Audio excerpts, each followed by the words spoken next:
Welcome to the incredible Rockets Round Robin.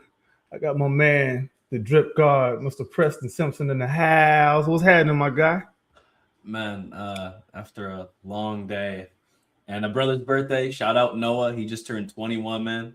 I had to get him that alcohol, that little thingy thing, make him feel right. We here on the show, and it's late. I'm tired. I know AK tired, but you can tell he got the glasses on. But I'm good, man. Let's talk Rockets.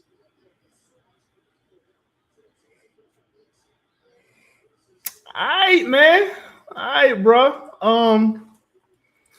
After letting ourselves cool down a little bit after the end of the series against the Lakers, I think we can kind of more clearly discuss our thoughts on the season, preseason projections, with Fred, without Fred, with Steve O, and Steve O got hurt, and all that. We can go through all that.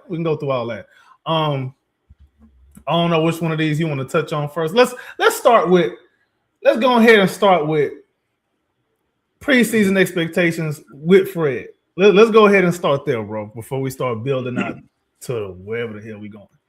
Okay. What was your first thoughts when we first acquired KD and we assigned DFS, we signed Clint Capella, we retained Steven Adams, Tari Eason didn't get his extension, but we can touch on that a little bit later too.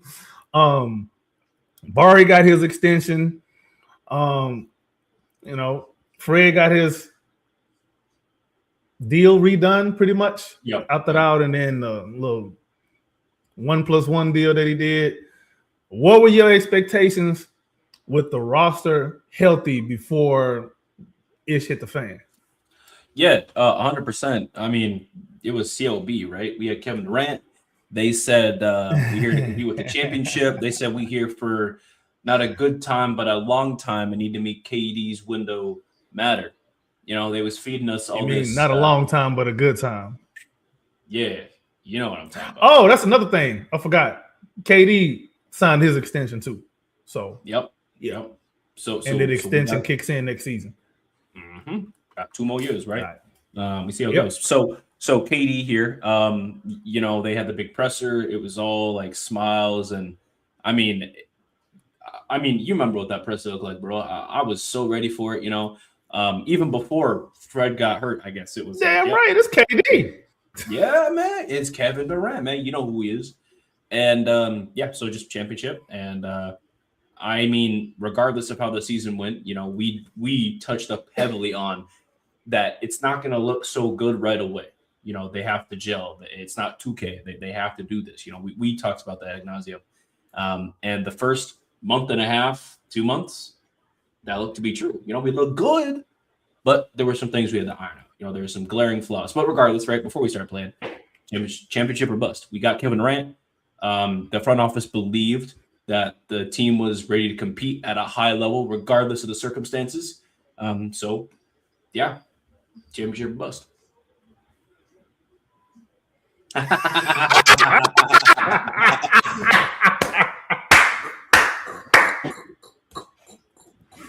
Hey, dog. Hey, that's funny, bro. But what you don't know is Adam Silver is the police, so he ain't going nowhere. Oh, nice. My goodness, that's a good one. God, dog, that's a good one. That made my day. But for clarity, bro, can we clarify what we meant by championship or bust? Because some people kind of got it misconstrued what that means. Some people want to attach their own meaning to it. So can we clarify for the people who may not understand?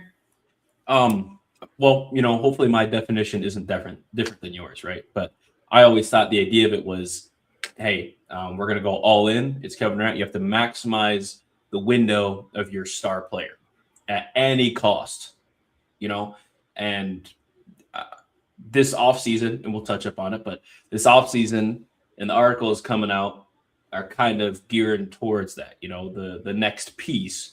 What holes are we trying to plug? That kind of thing, right? We saw the issues. We had some problems. So what's the next domino to fall to go ahead and get that next player, right? That's kind of what I thought with championship or bust, right? When it comes down to pushing all your chips forward. And that's if that next player isn't already on the roster, right? Uh-huh. Yep. You're right. I'm just curious because, I thought the next player was on the roster. Well, when you score 78 points in a playoff game and Bam Adebayo outscores our entire team by himself, and he wasn't even playing against us, right? I would say, probably not. Probably missing something for sure.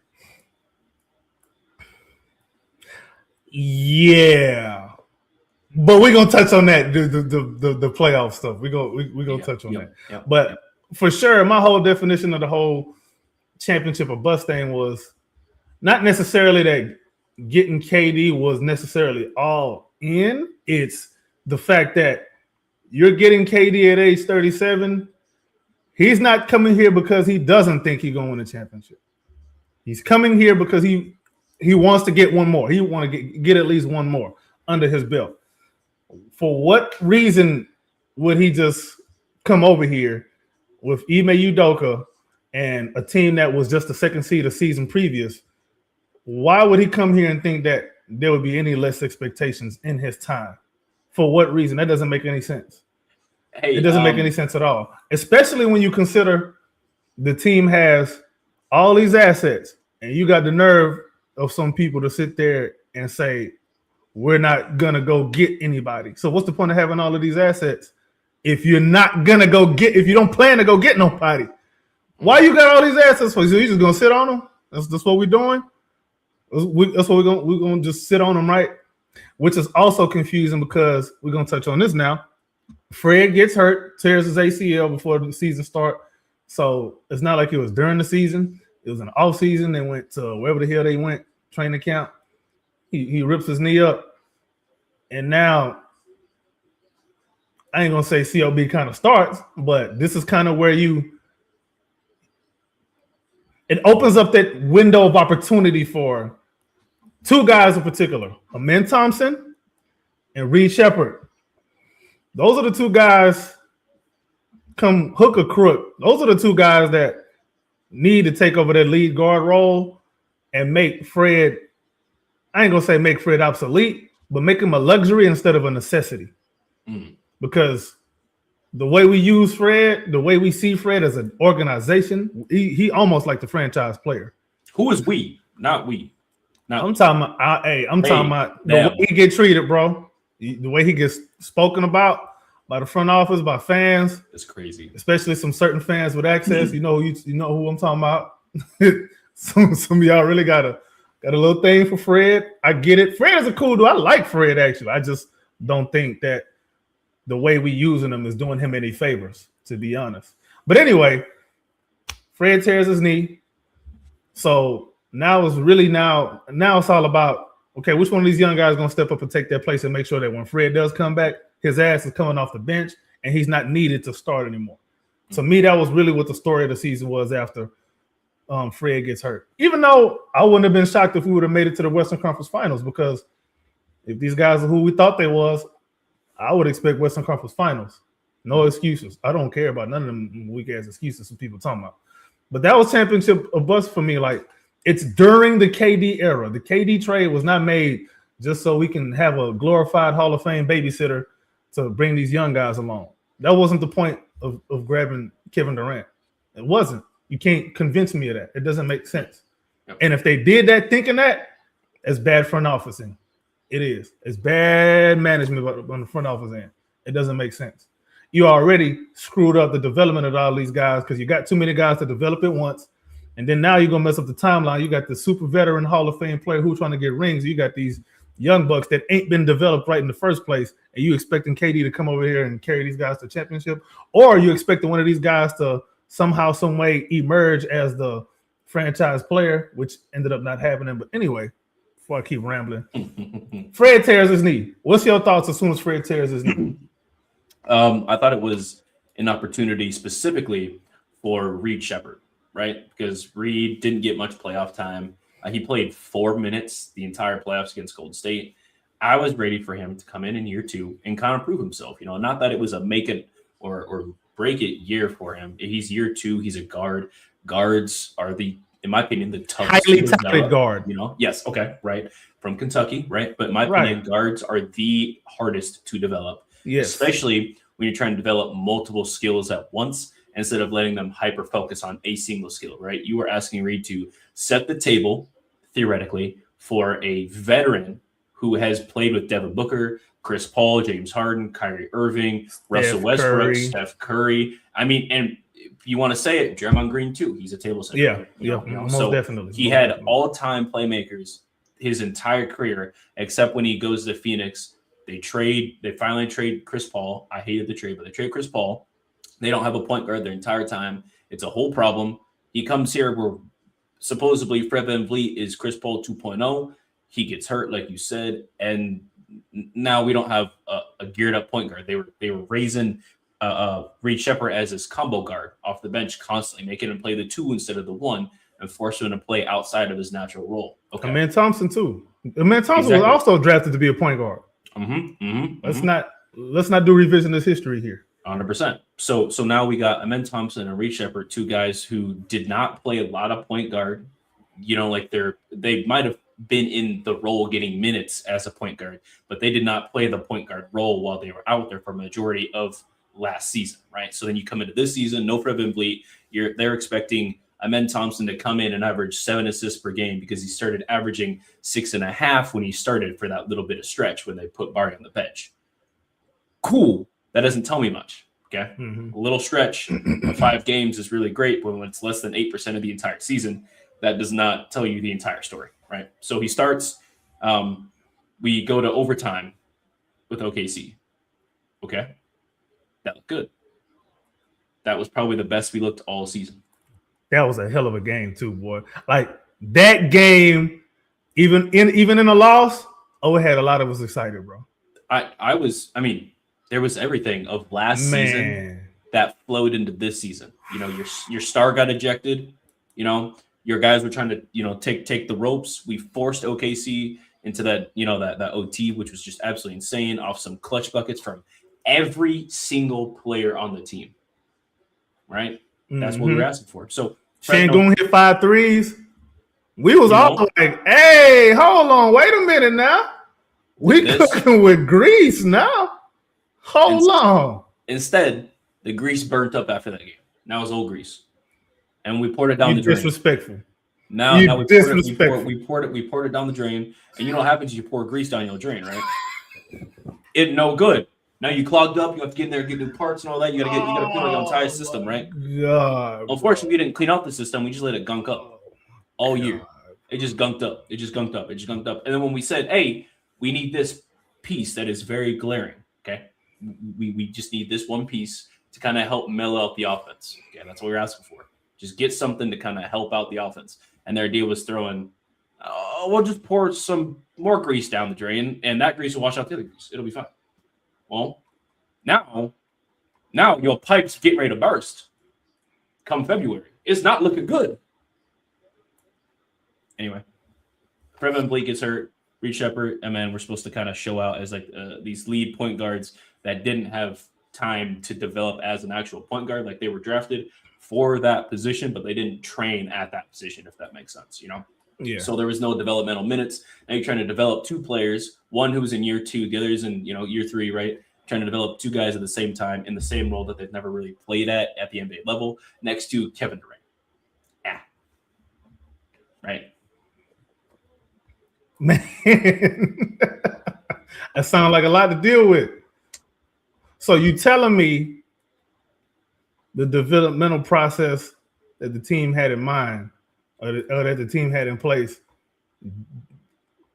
you can probably argue hurt these guys more than it helped them. Name me one player that's come out of this Houston Rockets developmental process in the last 7 years that has grown to be exactly what they were promising. Okay, let me not say exactly. Showed the flashes, plus proven the developmental process was working. You can't name one player. We don't have a blue chipper. Of all the we drafted a lot of players. Don't have a blue chipper. Yep. Okay, people gonna say Alperen Şengün 2 All-Stars. Okay, It's cool. It's cute. But we're going to get to that. We're going to get to that. I'm not going to touch that right now. We're going to touch that a little bit later. When we get to the playoffs, we're going to touch that a little bit later. But, yeah, man, I don't think what's the name? I don't think the team put anybody in position to be successful from day one. Like, nope. You look at a lot of these other rookies that have come out and, and developed and kind of did their thing. The teams not only were those players put in position to do what they did best off top, so they can nurture those things, but they put the players in place around them to help them do just that. They put a coaching system and a scheme around them to do just that. I mean, bruh, you mean to tell me how many lottery picks do we have? It was Jalen, it was Jabari, Amen, Reed Shepard. 14 is the lottery, right? Or is it 12? 14. It's 14. Was Tai or Usman? No. They wouldn't lottery. They were just first round. All right, okay, yeah. But we had, and these are all top 4 picks, bro. I mean, we had 2. We didn't pick no later than 4 in the lottery, and no less than between 2 and 4, bro. So a number 2 pick, 2 number 3 picks, and a number 4 pick. And I understand that it's still kind of early in the process here. You can't really tell what nobody's going to be this early, but I'm not seeing even flashes of what I was promised. Closest thing to it was Jalen. Jalen had those marches that everybody claimed he was only good in, but ain't nobody came close to that. Nobody has come close. Nobody has sniffed them marches. Nobody has. They haven't. I'm just keeping it a beam, bro. Just Can I ask you a question? What's up? What's up? March Jalen rookie year. Okay. Mm-hmm. That was like that. Wow. Like this is the guy, right? Oh, yeah. They started showing him on graphics with Allen Iverson and other rookies and stuff. Like, oh, okay. Right. Yeah. This is what we're looking for. Has any player touched rookie Jalen March? No, nobody. And then on top of that, even then, Jalen wasn't really put in position to succeed because they was putting KPJ at point guard, and Eric had to start Eric Gordon and all that. So it was like nobody was drafted and immediately put in position to, hey, you go do what you go do best. Following year, we draft Jabari. We thinking he's gonna be the perfect complement to Alper Sengun and Jalen Green. What does Silas say? We don't even run plays for Jabari. What? What did you say? All right, cool. Wow. Following year, we draft Amen Thompson to be a point guard. All right, cool. No, point guard of the future. Point guard of the future. All right, cool. Now, in his defense, he got drafted under Ime Udoka, and he was I think he was hurt in the beginning of the season. Then he got sick, and then he started to come on later on in the season. And then we started to try to make that little run. He started to start. Forgot we had some injuries. Then he was in the starting lineup for a little bit. We started to make a little run with him in the starting lineup. Him and Jalen had some really good chemistry, I tell you. They had some really good chemistry. They went on that 11-game win streak where I think Sengun even got hurt in the win streak, and we still kept chugging it along, trying to get back in the playoffs. I'm talking every game was pretty much do or die because we had to win and win and win if we wanted to make the play-in. Remember, that was the year we went 41-41 and missed the play-in. Can you imagine that? Not even the play. We missed the play-in going 41-41. But Amen Thompson wasn't playing point guard necessarily. He was really just playing off the ball as a cutter, a screener, and out of the dunker. Yep. So you mean to tell me you drafted this guy at number 4 who was supposed to be your point guard and of the future, and you just gonna have him playing out the dunker? I don't know where the potential is in that. Maybe I'm crazy, but I don't see a high enough ceiling in that. And we're seeing a pattern with the development of this team, especially under Ime Udoka. All right, cool. Reed Shepard, he gets drafted. He gets no playing time as a rookie. Yeah, he was kind of rough even when he did play, But he went down to the G League. He was 10 up in the G League. All right, cool. This year, Fred's hurt. You would think, Reed would get, starting lineup duty more often than not. That didn't happen. But he did get his minutes up. He had some games here and there where it was like, okay, that's cool. That's cool. Ooh, what a knockout. My bad. I'm watching UFC right now. Ooh, that was nasty. But yeah, Reed Shepherd showed a little bit of something. But again, nothing came close to that even rookie Jalen Green March. Nothing. Absolutely nothing. Didn't have a stretch. He had a game here and there, but it wasn't a stretch. So there's that. We can even touch on Alperen Sengun and his development. And Tari Eason, I think Tari Eason has been what we expected. From day one to now, he's kind of been what we expected. A chaotic 3-and-D guy who's going to play with energy, play with great defense, and hit some shots, every now and again. So Tari, I'm actually fine with. If Tari is the same player in year 10 as he is right now, I'm fine with it. Tari is going to be a player that helps teams win throughout his whole career. I ain't even worried about Tari. But Sengun's development too. This is a passing big man. He wants to pass first, second, and third, and he's going to score second. Yes, he got some post up to him. He got some footwork to him on offense. The touch at first started to look all right, and then I don't know what happened. The touch just died last year and this season. Yep. I don't know if it's. I don't know what that's about. He doing too many ballerina twirls, bro. He's just not trying to take it to the cup, man. He be trying to anyway. It's crazy. In his two least efficient seasons was the seasons he went to the All-Star game. I thought efficiency was the end-all be-all, but hey, what do I know? Anyway, that's what I was told. But Alperen Sengun, he hasn't been optimized.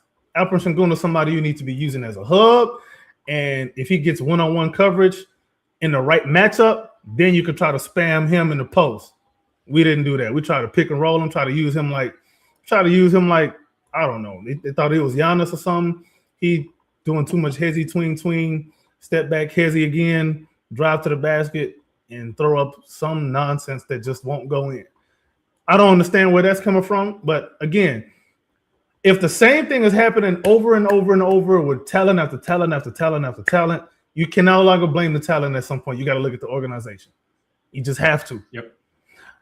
Ime Udoka's coaching philosophy is coaching to avoid weaknesses, damn the strengths. He has no clue how to try to get guys to touch their ceiling.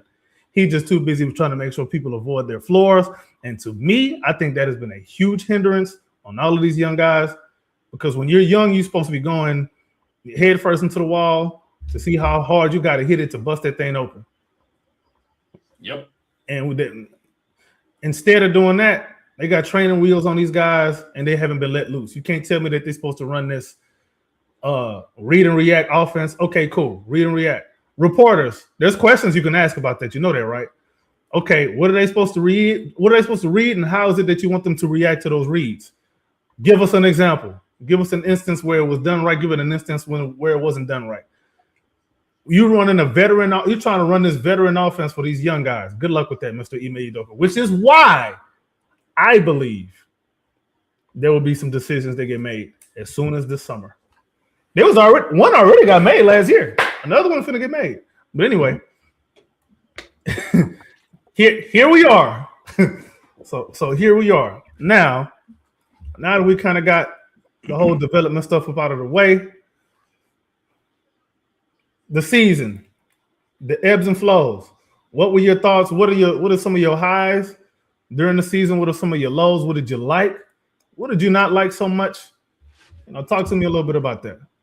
It's funny that we lose our most inconsistent player, as they say, to have the most inconsistent season we've had since Silas was here.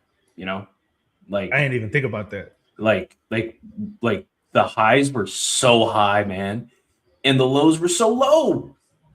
And I thought he was shackling I don't think everybody. the highs were that high, bro. This season, I'm talking those 3-game stretches, man, where it was like, wow, we scored 148 points.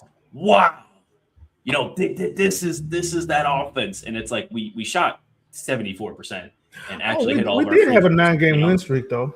Yeah, we did towards that like middle-ish end of the year, and then we dropped, and that's how we got our 50 win season. But like it's just like the highs were just like insane, you know.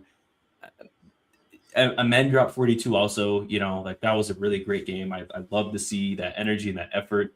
Dropped his first 40 bomb of his career, you know. Shangun didn't drop 40 this year. I was kind of surprised. Yeah, go ahead. No, I was just Okay, we lost that game. Yep. Wasted his career game. So, and I was also told that scoring 40 in a loss don't mean nothing. So, my bad, I guess. KD dropped 40 a couple times. That was really cool, but I expect KD to do that. You know, like not that I expect him to drop 40 plus constantly, but it's like, all right, cool. Yeah, he gonna get a couple 40 pieces here or there because it's coming around. It don't matter what offense he in, he gonna be 26, 5 and 5, no matter what until he did. Very transferable skill set, no matter what team he's on. But it don't matter how well of a skill set you can just transfer one team to another. If the team still got shit on it, and you put a little gold on it, team's still shit. It don't matter. You know what I mean? And I'm referring to not the team necessarily, but like the offensive scheming, right? Specifically is what I'm attacking here. But no, I mean, there was that. And then, goodness, the lows. I mean, gosh, where do I even start with that? Matter of fact, I've been bothering everyone about this, and you remember this, bro.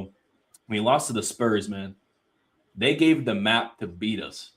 And every team that beat us for 2 months straight did the exact same thing the Spurs did. And you all know what it was? Played a little bit harder than us. That was it. Just a little bit harder. Didn't have to make their shots. Didn't have to that was the only thing, bro. All they had to do was just play a little bit harder than us. All they coached did, because Ime's adjustment halftime is, hey, go hit a dude. Hey, don't be that's it. You know, we just can't be out here running like that, you know. Their coach's halftime is like, all right, cool. So you seeing how they shooting the ball and their whole game is offensive rebounds. Cool. Box them out and see what happens. We lose. That was the key thing, though. You missing something. What am I missing? Putting centers on Amen Thompson. They beat us last year. Easiest adjustment. We couldn't find ways to play teams out of that, and it's not hard to find a way to play a team out of there, bro. You know what's funny? Is when they put Amen on a center, right? Or they put a center on Amen, right? We were still running Adams and Şengün lineups. So it made it even easier for them, right? If I'm a head coach and my front office said, hey, we'd like you to run these 3-man offenses that don't have a shooter in 2026 because we think it's best. I'm looking dude dead in his eye and telling him, no, don't. For like long stretches too. We started that lineup in the playoffs. We started that lineup in the regular season. In the playoffs, at least we had Jalen Green and Fred VanVleet. We got KD out there running around with. Now, I don't think we started that lineup in the playoffs. I think we started. We did in the second half. We started this season with that lineup. In the playoffs, when they sent Jabari to the bench and they started Amen, we ran Fred VanVleet, Jalen Green, Amen, Adams, Şengün. The last 2 games, 6. Dylan was starting. You're right. Never mind. Dylan was starting. You thinking about the first game against OKC where we ran that stupid double big. Yeah, you're right. And we scored all them points, but people were forgetting the cap that was behind them all them points. We got so many more possessions. Why? We was missing shots. And then you got the alien that makes everything. He makes all these tough shots, so it makes the offense look like it's going good, like it's running well. Meanwhile, it's not. He just is good at making tough shots. It doesn't matter what defense you're playing on him. Shout out Greg Popovich. All it took him was getting in the film room one time, and now they whooping the Wolves up and down the court, bro. Wemby dropping 39, 15, and 5. He said Greg Popovich.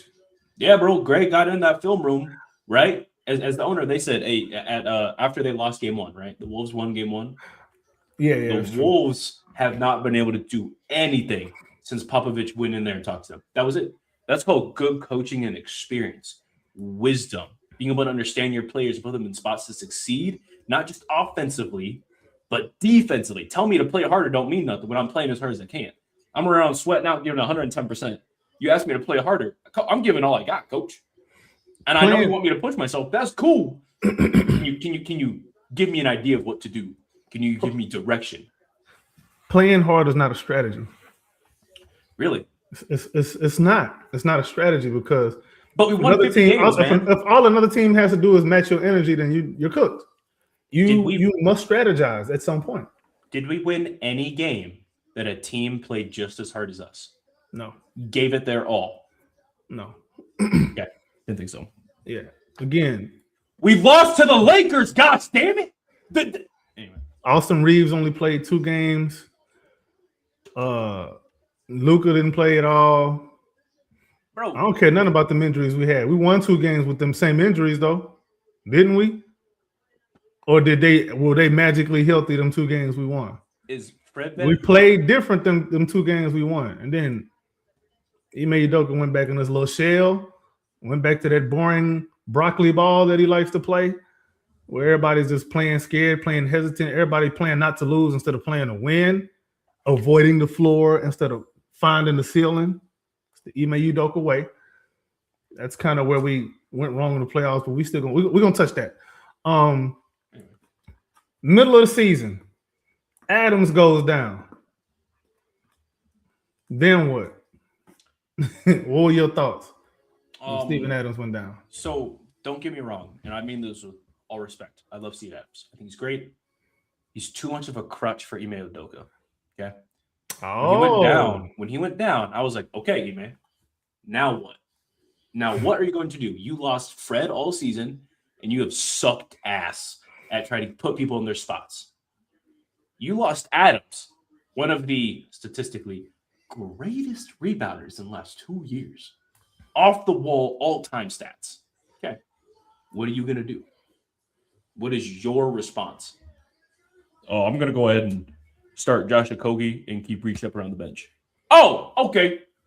All right. When what we need was offense. Okay. Cool. Don't get me wrong. I like Josh Okogie. I really do. He was worth every penny this offseason. I appreciate it. He was a good signing. Okay? He was great. He was what we was hoping DFS was going to be. Hey, I was getting there. I'm not gonna lie. So you want Şengün to now not just be Şengün, right? He's already having a problem making shots in the paint, right? One of the worst rim touches in the league for a big man. Pause. Not just to be Şengün, but you also want him to be Steven Adams and fight for rebounds constantly and get 15 rebounds a game and get 8 assists every game and get 20 points every game. With running, when no offense to Eason, he was having a really, really bad shooting time when Adams went down too, shooting 12% and 27% for a back-to-back month. Just absolutely horrible. Oh, yeah, that did kind of coincide with when Adams went down. That's true. But then, so you run in a 12% three-point shooter out there, okay, alongside Şengün, who's a 29% three-point shooter. Amen Thompson, who I don't care what the number says, not a three-point shooter. And then Josh Okogie, those are your lineups. So then you let Kevin Durant and Jabari Smith Jr. taking turns just getting absolutely smothered or forcing them to score 35 points every game just to keep us under 10. That was not a strategy, boy. That was you could have put you could have asked that. Just wasn't a good look, man. This was not a good look. So what I expected him was to, okay, all right, light bulb. Adams is down. Okay, I didn't have him my first season playing with us. Okay, I didn't forget how to play basketball my first season. So Adams is out, Fred VanVleet out. Okay, well, he only played 60 games last year. Okay, how did we play without Adams and Fred VanVleet? That's what I was hoping he would remember. Because when we didn't have Adams and Fred VanVleet, I have to say this, and people are not going to like this. That's when Jalen Green started going off in March. The April, March round when he started, having those 30-point games again. It was almost player of the month. So I was expecting him to use one of our skilled ball handlers in, I don't know, a guy named Reed Sheppard and put him in spots to succeed as an offensive guard because you've been training him all year to not be a point guard, but to be a combo guard in the point guard spot, right? I was expecting that. I was expecting because that for stretches, that Capella and Reed Sheppard pick and roll looked really good. I really did like that, man. I was expecting some of that, right? I was expecting some Jabari Reed actions, right? You got 2 3-point shooters both shooting 35% plus. They should be in all type of DHOs with Alperen Sengun. Instead, no. It, like I said, the adjustment was, hey, let's give DFS more time, man. You know, he coming back from injury, and I'm all about players rehabbing and trying to get better and better themselves. But I thought we was here for a championship, and you sending out a dude who averaged 3 points a game on 9% from the field at this point. Excuse me? And then again, Tarisin, unfortunately, having his woes, right? Just trying to find a shot there too, you know. I did not understand what we were doing, other than unless it was just to play harder. You know, like if that was the strategy, was to just go out there and play harder, which would make sense because that was the strategy all year. Get that rebound. Can I defend Reed Shepherd real quick? Go ahead. I don't know if it's me defending him, but I don't know what happened. But the brother can't. He can't take on the center. No. If we shouldn't be having point guards who you can switch a center on to and they can't get past the center. I agree. I just don't get how that is the case. Why do we have? What is going on with the Rockets and their development? What's going on with that? Like, I got some. What's up? Reed Shepherd in the playoffs played like rookie Reed Shepherd those first couple months, where he was just terrified to take a shot, to get a turnover, to pass the ball, to do anything, because anytime he did anything wrong his rookie year, what did Ime do?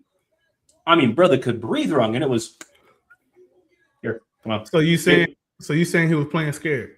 I do think he was playing scared. Absolutely. All right. 100%, man. And I'm not attributing all of that to that, right? There's got to be something else in there, hopefully, because if his confidence waning that much coming to the playoffs, the lights are brighter there, man. You're not Jared Allen, all right? I need you to step up, not step down.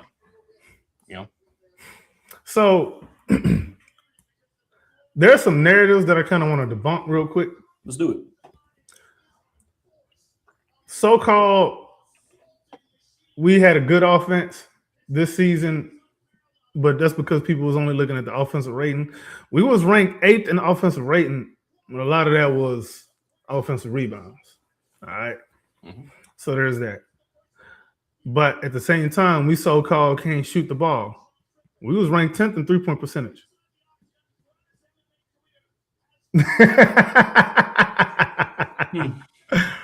We so-called can't shoot.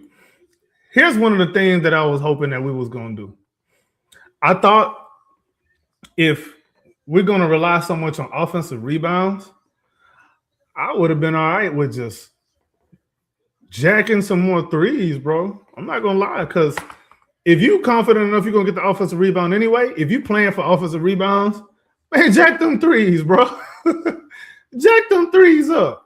Get them things up there, man. So we can, because if we're going to play so slow, because we was, 29th in pace? Mm-hmm. And we ranked 29th in pace this season. So if you're going to play that slow, at least in the half court, man, you got to try to get the most points you can every time down the court. And that's not what was happening. I'm not really sure what the offensive plan was. There was a time when we were, moving the ball more. Guys are setting off-ball screens, on-ball screens. The ball wasn't sticking. The offense wasn't too stagnant in the half court. We may have still played slow, but it didn't look that bad all the time. But then there's times when other team are making adjustment. He may just start getting scared. Next thing you know, he's going to have Kevin Durant bringing the ball up the court like a point guard. And then we start turning the ball over, which compounds the issue. Because now the other team is getting out on the break. First you playing even slower, and you making the defense not even have to try as hard to go get a double team on KD because he already has the ball. You ain't got to go look for him. You ain't got to wait for him to get the ball. He's right there. And if you want to get the ball out of his hands, just send a double to him because he's going to go in there right wing. Somebody going to blitz from the other side, on the weak side. He's going to try to pass the ball out of the double team, and it's a pick six like clockwork. Every time. Like clockwork. The one game he played in the playoffs against the Lakers, it was the same thing. So Udoka got to eat that. I'm not even blaming KD for that, because why is he constantly being put in that same position when he shouldn't be put in that position. Why is he put in a position to fail? We watched it all season. It's not like it was a surprise. Like, oh my gosh, KD's got 9 turnovers. This never happened. No, KD had multiple games of 7+ turnovers. Yeah. What? Yeah, and that's part of the reason why I'm saying that's part of the reason I've been saying all season that I think we left a lot on the bone, a lot of meat on the bone. Yeah, we won 52 games. That easily could have been 60 games, even with the injuries. I agree. But we played too scared too many times offensively. Defensively, I had no problem with it. We were ranked 6th in defensive rating this season. That matched the eye test. These boys are dogs defensively. Even when you got Şengün and Reed out there, that's not their best defensive liners, and they're not the best defenders, but they're gonna try. They try to get after it. You know what I'm saying? Udoka is a master at getting maximum effort out of his players. That's one of the reasons why I can't say that he's a bad coach. I just can't. I can't fix my mouth to say that. He just leaves a lot to be desired on offense. As much as he gets the most effort out of players, he doesn't get the most talent out of players. Those two things are mutually exclusive. They're not the same. They don't live together. They're two different things. Mm-hmm. So we got to find a way to try to get more talent out of these guys because they had games sometimes where it's like, damn, why don't we do more of this with this guy? Why don't we do more of this with Şengün? Why don't we do more of this with Amin? Why don't we do more of this with Jabari, Reed Shepherd? Why? Why doesn't this happen more? Or why does it happen for a quarter or for a half and then the other team makes an adjustment and we just can't do nothing no more? That happened too many times through the season. That's why it was so inconsistent up and down. And then we finally hit a groove when we hit that 9-game win streak. And the streak during that time too was a 9-game win streak in there, but I think we lost one game in between that. I think we won like 11 out of 13 or something like 11 out of 12, something like that. It was a nice little streak that we was on, man. I thought we hit a nice little stride. It was cool. And then the playoffs hit. Bro, we got punched in the mouth, dude. We wanted the Lakers matchup. Well, most people did. I wanted Denver. I didn't care. I wanted Denver. You know why I wanted Denver? I wanted Denver because I didn't think they were going to be able to make the type of defensive adjustments against the Rockets that would bother us the way that other teams bother Udoka. They didn't have the personnel to pull it off. You know what I'm saying? I felt like we'd be able to defend them well enough, and they wouldn't be able to defend us well enough. And we'd be able to put some points on them, and we'd be able to guard them in key moments in games. So I heard a lot of fans were saying they want the Lakers. All right, we got the Lakers. No Luka, no Reeves for the first 4 games. First 4 games, no Reed, something like that. We go down 0-3. One of them games KD played. I don't care nothing about no excuses about no Fred, no. So you mean to tell me when we win, we don't need a point guard, but when we lose, that's when we need a point guard? I thought y'all told me Amir Thompson and Reed Shepherd was the point guards. I thought this. I mean, that's what I heard. Maybe I heard wrong. Maybe I need to go get my ears checked. Maybe I'm getting old. Maybe I'm senile. But I was told that them two were supposed to be the point guards, or at least the combo guards. You should be able to run a league average offense with them two young guys. And the way that those two guys play, you should be playing faster than at a 29th place pace offensively. That didn't happen at all. DeAndre Ayton looking dominant, man. Like, you know, grabbing rebounds, playing good defense on Alperen Şengün. He damn near outplayed Alperen Şengün, and that's tough, bro. That's tough because right now he's supposed to be our second best player. Ooh, that's another thing we're gonna touch on. We're gonna touch on that Amin Thompson. People talking about he need to get the max. We're gonna touch that. Anyway, Alperen Şengün left a lot to be desired that series. He missed too many chippies in the paint. I don't get it. I just don't get it. There was one game where they sent doubles to Alperen Şengün. That's when the Rockets was, playing well because that's what he wants. He wants you to go double him because he wants to pass the ball. He's a great passer. That's where he eats. That's where he makes his money. I know some people want him to be this alpha scorer. He's not that. And the more you try to make him that, the less effective and efficient he is. There was something that I was watching throughout the season. You know what I was watching. The top 3 shot takers every game, we couldn't have more than one non-shooter. Almost every time we had more than one non-shooter taking one of the top 3 shots every game, we lost. Yep. Non-shooters. Amen, Şengün, Adams, Capella, Tate. That's 5 non-shooters you got. They be playing regular minutes. DFS for how bad DFS is another non-shooter. 6. Man. I mean, and DFS was not a person that you would think is a non-shooter. Okay, he was just bad, unfortunately. Yeah, I don't even blame a lot of the stuff on him. He was hurt. Yep. They rushed him back, I believe, or the rehab didn't go well. Whatever it is, Rockets training staff was a problem. Their development is a problem. These are 2 problems that have been consistent with the Rockets for some years now, and people are not talking about it. I don't know what it is. Maybe they're trying to avoid accountability in the fan base and the media not talking about it like they probably should. But the training staff and the development, those are 2 things that's lacking with the Rockets organization right now. Look what happened with KD in the playoffs. Anyway, but anyway, yeah. When KD was hurt, I was like, okay, bet. Now we really gonna see which one of these young guys is who they say, because now this is your opportunity. There's no Ime Udoka here to use KD as a crutch. Go get it, young fella, because at the end of the day, the rebuild isn't about KD. The rebuild was supposed to be about these young guys. We're supposed to be carrying them into the future and hoping we can contend with them. That was the whole reason why it was okay to go get KD, right? Yep. Because if none of these dudes end up being anything that we was hoping, we wasting KD. Mm-hmm. And if we wasting KD, do we keep KD? Do we keep the young guys? Who goes? Does something happen? Does nothing happen? If something happens, what is the something that needs to happen? Which direction do you take if you're taking a direction? Rafael Stone, we need answers. In the playoffs, there was only one playoff riser. It's kind of funny, and it's the guy that people either dogged on. He got the Jalen treatment, right? When he didn't play like a superstar, and was expected to put up points that he doesn't put up, right? That's just not his role on the team. But he played really well, man.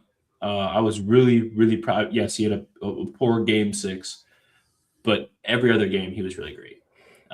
I had somebody try to tell me his shooting percentage. He only shot 38%. He didn't play well. I'm like, you missing the forest from the trees. You missing the forest from the trees if you judging somebody by that. You wasn't watching. And if you was watching, you didn't know what you was watching. Maybe you thought you was watching the Zookeeper movie or something. This guy, Jabari Smith Jr., man. I don't really care what anyone got to say about me about a lot of players, man. But Jabari really one of them ones, bro. He tough. Mm-hmm. He play with heart. He always on the court when he need to be up here. Mm-hmm. I just he gives a lot. Sometimes he be doing some stuff where it's like, hey, bro, you need to know better. Yeah. But for the most part, 90% of the time, 90% of the time, he's all there. He's what you want from a prototypical 4, mm-hmm. Tall, lanky, that can shoot. Maybe he dribbled a little too much for my liking, but you know what, man? Sometimes it go in, man. I don't know, man. I don't know, bro. And then his defensive tenacity was just absolutely phenomenal. He made a lot of really great defensive plays, and it's funny because people were trying to tell me, Lakers fans, of course, trying to tell me. And some Rockets fans trying to tell me that Jabari was the weak link on defense, excluding Reed Shepherd. Clearly, they watched the game with their eyes closed, blindfolded, and blind. They was looking for somebody to pick on, and he's the easiest one because he don't have stands to go back him up on the internet. He also liked to talk, right? They asked him how he felt. He said, "Hey, we hungry, man. We gonna come get that win." Guess what we did? We won 2 straight games. Yeah, he opened his mouth and he backed it up. He backed it up. Yeah, thank you. He backed it up. Not just for a stretch, not for 5 minutes. No, he backed it up back-to-back games. He said, "We hungry." Brother chased down LeBron on a fast break and blocked him. How often do you see that happen? Hey, I thought Jabari was the weak link. I thought Jabari was the next one to go. I thought Jabari couldn't be in this offense. I thought Jabari couldn't be a Rocket in uniform next season. If this is how you know that people are not watching with the right lenses, if you're blaming Jabari for the Rockets' problems. 100%. When you got to blame the role player for the Rockets' problems, you have a problem. Jabari is just a product of whatever the offense is doing around him. He's not going to sit there and take bad shots that's ill-advised. He's going to play within the flow of the offense. Dude took the fourth. He's fourth on the team in shot attempts. 2 non-shooters take more shots than him. 2 non-shooters take more shots than him. You can talk about efficiency all you want, all you like, but a lot of them games we lost a math game, bro. How many games did you look and see we took less than 33s? There was games we took less than 23s. Bro, I know majority of the season we took less than 32 threes. I think we only averaged like 31. Hold on, let's look. Let me see what the so in attempts per game, we took 31.5. Huh! Look at that. That's and that's 25th least. Sorry, 28th. But we played with heart, man. We took the 28, and this is part of the problem. A lot of times, a lot of these games that we lost, man, we lost the math game, bro. You in 2026, you gotta give me 36 threes a game. You got to. You just got to, bro. That's just league average. If we would have just took league average, I wouldn't even say we got to take 40 threes a game, bro. Take league average amount of threes, and I promise you, we would have won 60 games. I promise you, bro. Because we just, too many times, we had too many non-shooters on the floor at once, and we shooting late in the shot clock because the paint is packed, because you don't have to guard nobody outside of that. There was a lot of that going on. Some of that even happened in the playoffs too. And you just wonder, like, what part of this is Fred supposed to fix? Because Fred was also inefficient. Hey, you know what? The issue about forcing shots late, we lost our grenade guy. Hot potato. All right, we can't get anything. All right, Jalen, go ahead. Hot potato. Well, Jalen, go ahead. We got it to KD, but KD was taking twos, like mid-rangers, and he was making them. My point being is the same problem. Yeah, right? The problem stuck. The same problem. No matter who was on the floor, the same problem stuck. Yep. And that was one of my concerns. Fred VanVleet too. That was with Fred VanVleet too. Existed with Fred. So that was one of my biggest concerns when we got KD. I was like, okay, we getting KD. That means we got to change how we play, right? Nope, we didn't. Nope. How do you play the same way you got KD? KD is not. This is not OKC KD. This is not even Warriors KD. But he averaged 50, 40, 88, man. I mean, that's cool. All that efficiency stuff was cool, but there comes a point of diminishing returns where all that efficiency is actually hurting you. You know what I'm saying? That may sound crazy. If anybody has ever taken macroeconomics, I think it's macro. Is it micro or macro? I don't remember. One of them. Your macro. Okay, macroeconomics, there's something called a point of diminishing returns when you hit peak efficiency. Okay, I'm going to give you a good example. When you run your fastest, how easy is it to juke? Oh, man. Man, when I'm at my max speed, bro, I'm fat, bro. I be tipping over, bro. Okay. Watch out. And if you try to juke, what happens? I be shifting, man. My whole body. I be tipping over. Something bad gonna happen. I gotta slow down, man. I gotta slow down. You might hurt yourself, or you gonna fall, or something. I might tear my ACL. You know what I'm saying? That just happened to my little nephew, by the way. Oh, man. Yeah, playing football, flag football. I know. Yeah. But yeah, like, I know people are in love with these advanced analytics and stuff. That's cool. That's cute and nice little talking points. But I think the way that we use the analytics and the way we talk about the analytics needs to change, because you can't just throw out numbers for the sake of throwing out numbers. Here's one of the things that people like to say. Steven Adams was our highest plus minus person. Well, if you think you're gonna get away with playing Steven Adams 30 minutes a game, you're gonna run into a problem because there's gonna come a diminishing returns where you got to find that sweet spot where you can get the most out of him. You got to find a sweet spot of minutes, and it's not every minute that he's gonna be optimal. There's points in the game where you can play him more than other points. Certain matchups you can play him against different guys. And then there's a certain type of defense that you can play with him against certain matchups. A lot of that counts. Because you got people talking about he should be starting over Şengün because of net rating. I'm like, you out your damn mind. It don't make any sense. It doesn't make any sense because somebody got a higher net rating, he should start. That's not how that goes.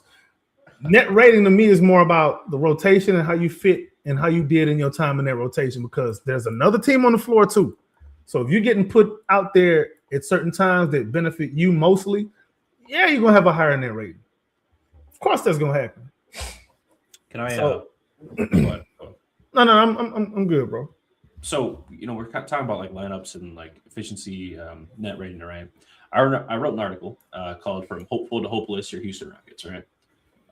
In that article, I kind of discussed a little bit of like one of Ime Udoka's starting lineups. Mm-hmm. One of them was Reed Sheppard, Men Thompson, Tari Eason, Jabari Smith Jr., and Şengün, right? In the playoffs, they played 99 minutes, all 6 games, 99 minutes, was a plus 7.1. Mm-hmm. We were winning their minutes, theoretically, by 7.1 points per game the entire time we were out there, okay? In the regular season, how many minutes do you think they played? Because that sounds like a good lineup. Sounds like good net rating. A lot of good players on that team. KD played most of the season, but, he got to sit at some point, right? That lineup in the regular season, I said they probably played 150 minutes in the regular season. Okay. In 18 games, that lineup played 60 minutes total. That lineup played 60 minutes over the course of 18 games out of 82 games. Reed Sheppard, Amen Thompson, Tari Eason, Jabari Şengün. Your 5 young guys played 60 minutes, 1 hour, in 18 games. How many minutes are in a game? 48 minutes, right? Yeah. They played pretty much a game and a half together, bro. A game and a quarter. 60 minutes. I'm trying to be nice. I don't know where I got that 150 minutes thing from. You tried, man. I tried. Yeah, that sounds like a good lineup. Theoretically, that's your young guys, the people you supposed to be trusting right now. The people that you're supposed to say, hey, we're leaning a little bit off the veterans. These are the young guys that we didn't trade away, the ones that we think are going to bring a championship to this city. We traded away the people that we had to give away because Jalen Green, he's just ass. He's so ass he got traded for Kevin Durant. And Dylan Brooks, we had to let him go because, gosh dang it, he was just so good. We got Kevin Durant for him, right? Okay, we played 60 minutes with our young lineup in 18 games last season. That begs the question. Bro.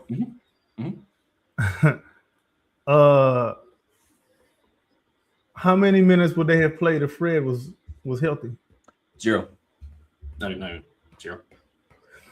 What kind of development would we have gotten from Reed Sheppard if Fred was playing? Some of them games that he looked real good, them 30-point games, how many of those would we have had? Reed isn't touching healthy Fred. Reed is not touching more than 22 points in one game at all the entire regular season if everybody plays.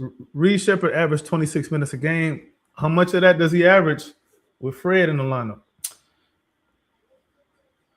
Reed Sheppard averaged more minutes than Tari Eason. Steven Adams played 22.8 minutes a game. That's too much, first of all. And even in his time, even though he only played a few games, 22 minutes is too much. 18 minutes for Adams is what I'm giving him. We're going to do some lineups with Jabari at the 5 sometimes just to kind of break up the monotony of Steven Adams being the only person to come in for Şengün because now we become too easy to game plan and guard. Like, it's just not. The rotations were another problem during the season, even when we had healthy bodies. So people want to say injuries and this and that in the playoffs. I don't want to hear that, bro. I don't. Rotations was a problem during the season. Ime Udoka is a much better coach to me than he has shown us. He really is, bro. I believe he is in my whole heart of hearts. That's why I'm so hard on him. I believe he's a lot better than what he's shown.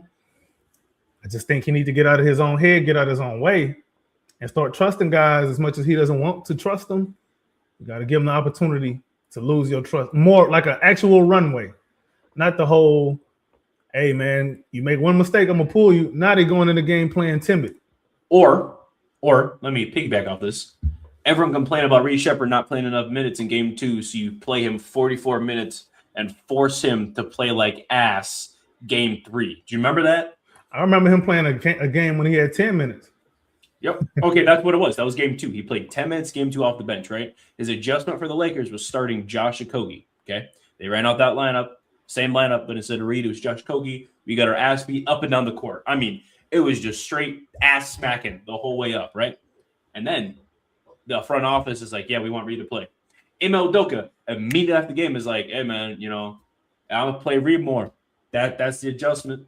And that wasn't the adjustment he was making. He wasn't putting Reed in a place to succeed. He was saying that because every single fan was upset Reed didn't play. He was catching flack. So he said, bet, I'm going to play Reed. And you know what he did? Ran 0 plays for him. He ran a single offensive play for Reed where he could be successful. And then Reed started playing scared in the third quarter. Okay?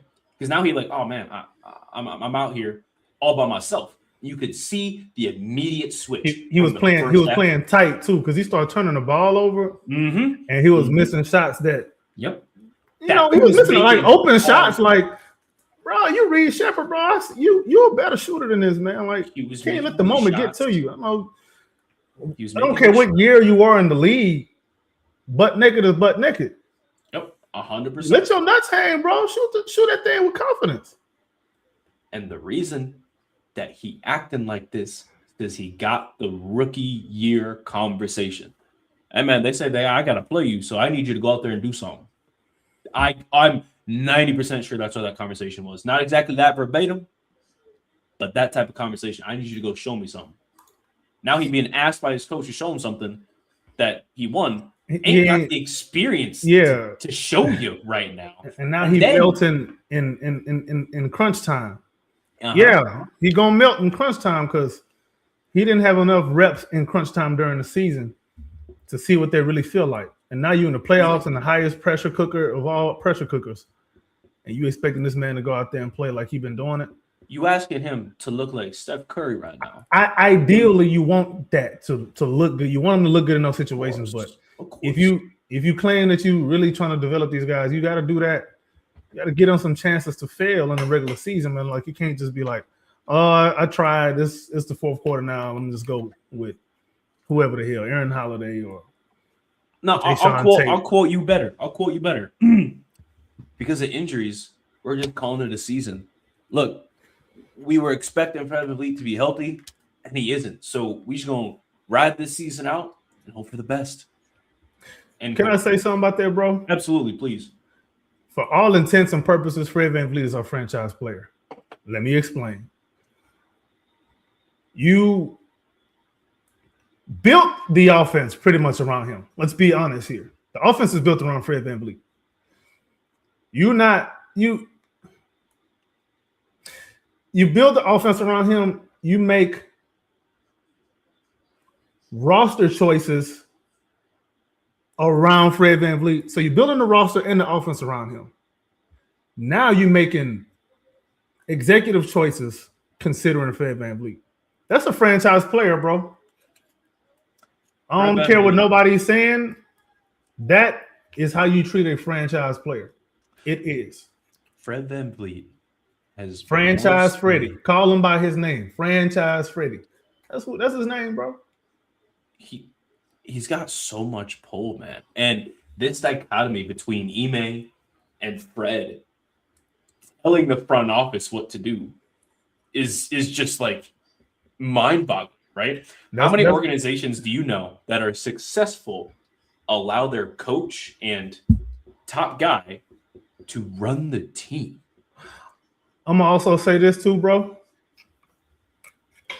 Ime Udoka has not done anything in his career before he got to the Rockets to just to to be allowed to have this kind of power. That's why he took this job, by the way, because he took the job because he was allowed to have all this. I'm just don't ask me how I know. Just no, it's a bug. He took the job because he got the power.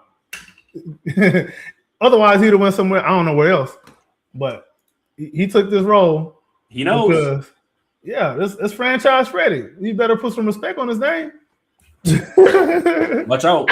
Yeah, but Ime Udoka took this job because he was going to have the type of pull that he does. And publicly, they weren't going to say that he does, but he does. Yeah. Bro. Like, he picks the free agents and the trade targets. The front office drafts the pieces, though. That's how that works. I feel like he got say in the pieces, man. Ahmed Thompson was his guy, bro. I'm not saying that it wasn't they were in office's guy, but like that was his. They were in agreement with that one. They were in agreement with Ahmed Thompson. Yep. You know what I'm saying? But you're right. But the year after that, the Reed Shepard year, he wanted Klingon. Yep. Or Castle, but he preferred Klingon. Okay? Remember, he wanted Brook Lopez to come in and play over Alperen Sengun. Let's not forget that. Let's not act like we don't remember that. He wanted Klingon to come in and, but front office didn't want to put that kind of, they want to draft a backup third string center, really, at that, because Adams was still here. Yep. At number 3? Was it number 3 or number 2? Mm-hmm. 2? Number 3? Yeah, number 3. Yeah, he didn't want to do that. they didn't want to do that, so they said, nah, we're really high.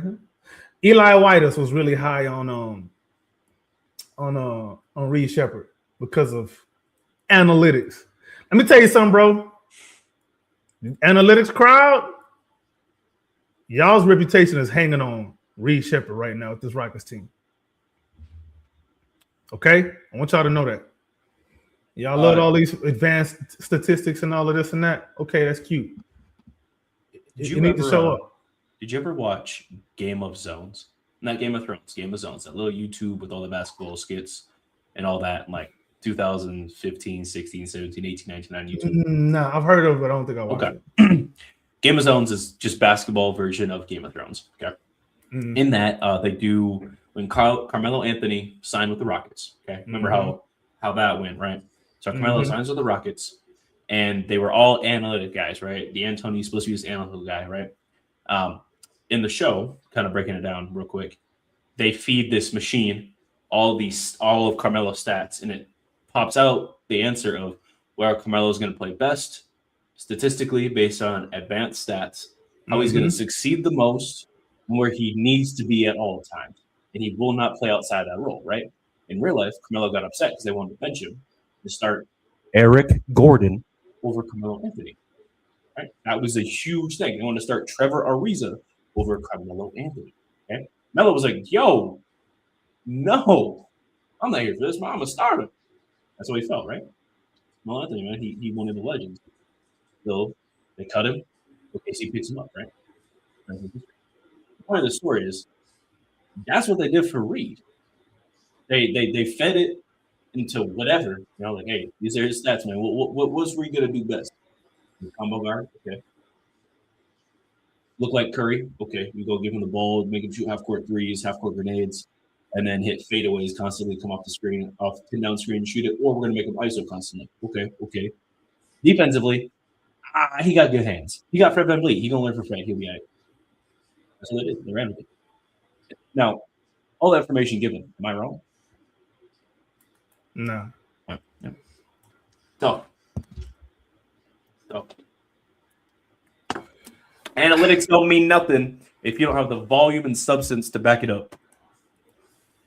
Yeah, them analytics sometimes getting dudes beat, like getting teams beat because you applying it wrong.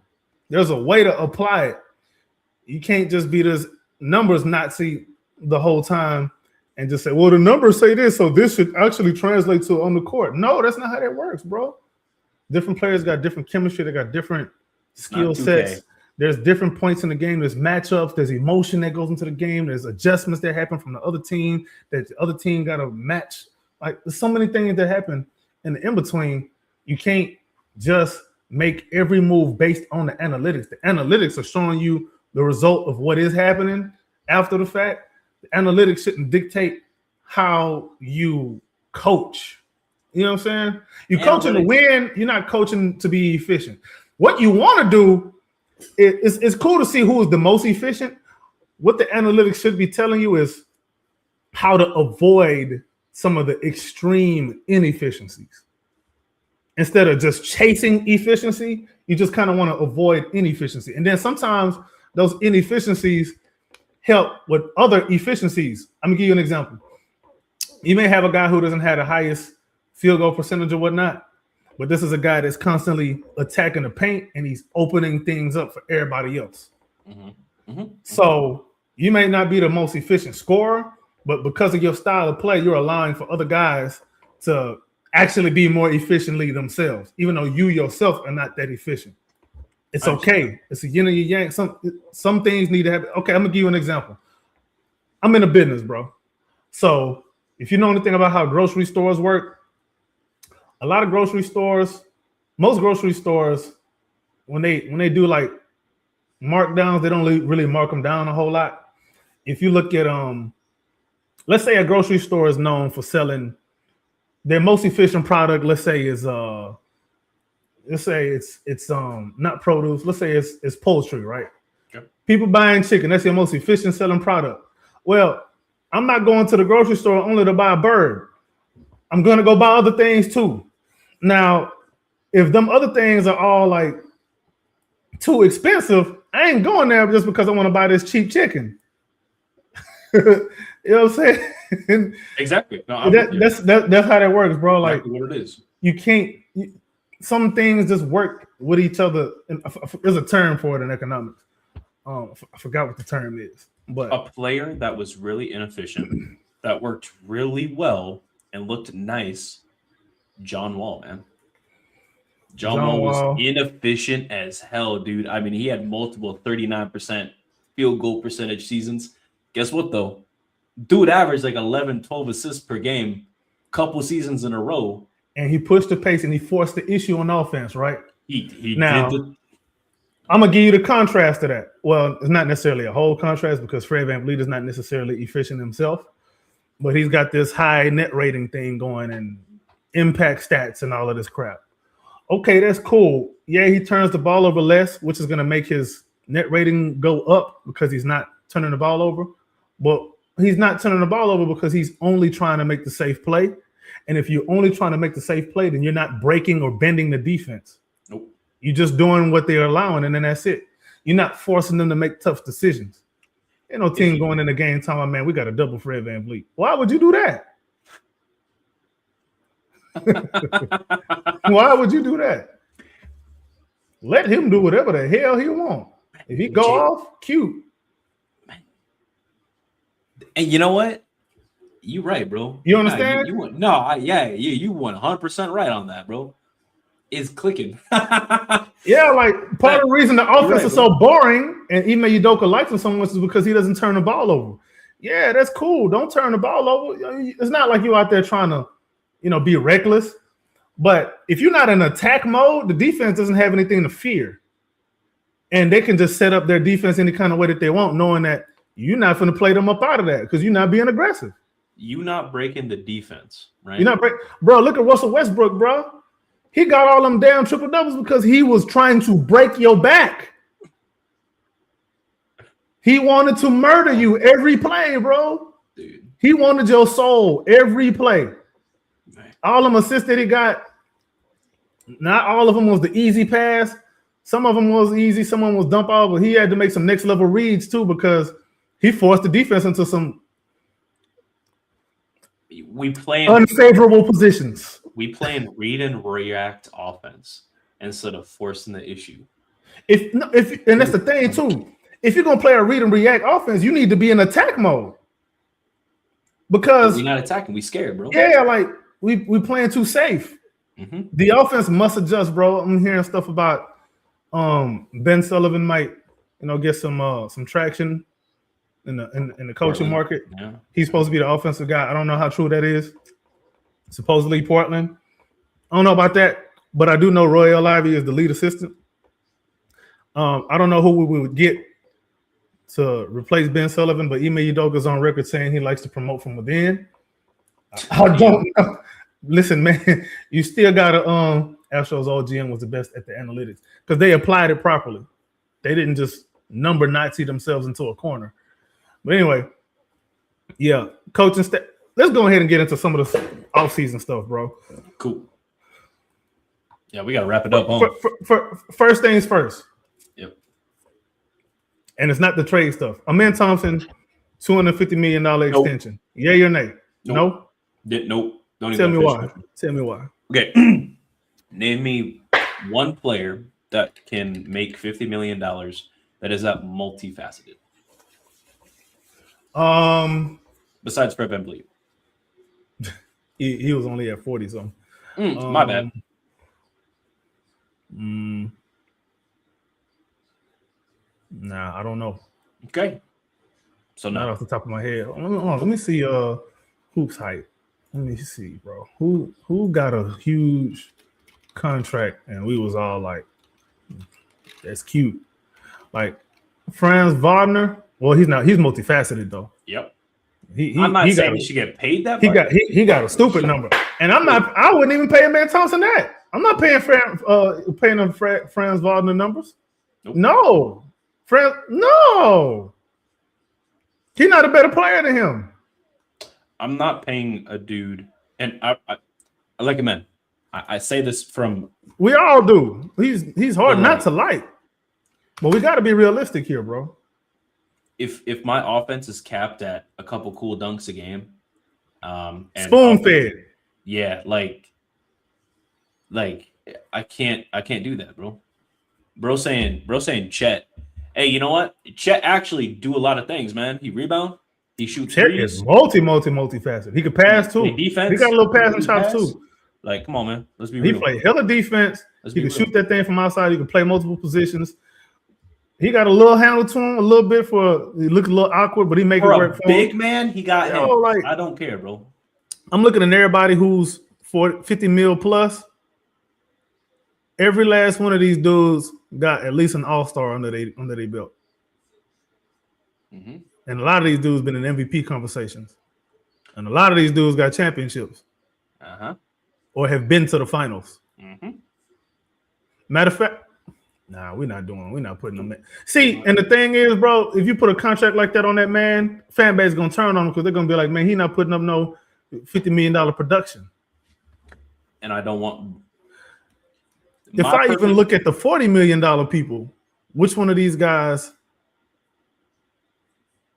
Sabonis been an all-star though.